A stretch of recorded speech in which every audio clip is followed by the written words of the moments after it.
Well, today we spoke with Star Trek actor George Takei about the death of former Prime Minister Abe. He knew Abe for years, and he still can't believe what happened to his friend.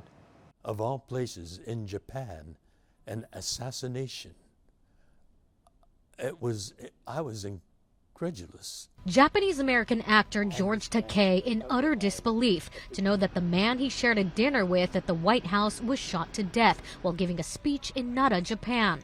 Though Abe stepped down as the country's top leader, he remained active in politics. Just got the impression that he was gracious, almost gregarious, and spreading his charm all over. Before he became Japan's longest-serving prime minister, Shinzo Abe studied abroad, 3 semesters at USC, taking English, political science, and international relations courses in the late 1970s.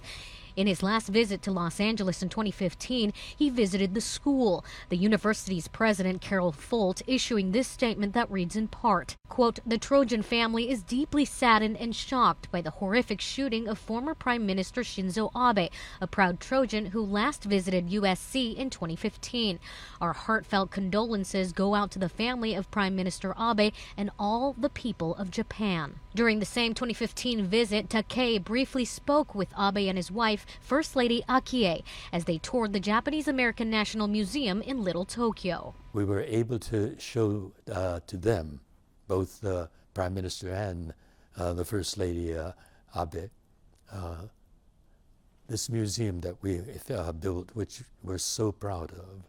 And it tells the story of Japanese Americans, which includes the Issei immigrants who came to Japan, and the challenges that we faced, each generation, but also how we can make our advances by actively engaging with our democracy. Takei also told me about the mission of the Japanese-American National Museum here in Little Tokyo. He says it was to spread awareness and teach people about the Japanese experience to the world.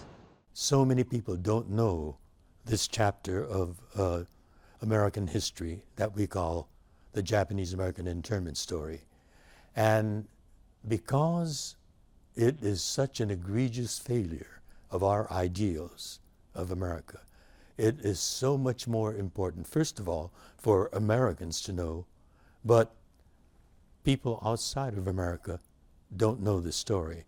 And part of this museum's mission is to share our story to the rest of the world, that of the kind of challenges that democracy faces cyclically over and over. Going back to how rare this type of incident is in Japan, during the time that Shinzo Abe was prime minister, I actually worked in Japan as a journalist for a little under 2 years, and that time I covered 0 shootings. Now, stats show that back in 2018, there were 9 shooting deaths in the entire country. That includes accidental and suicides. Compare that to what happened here in the United States in the same year, there was almost 40,000.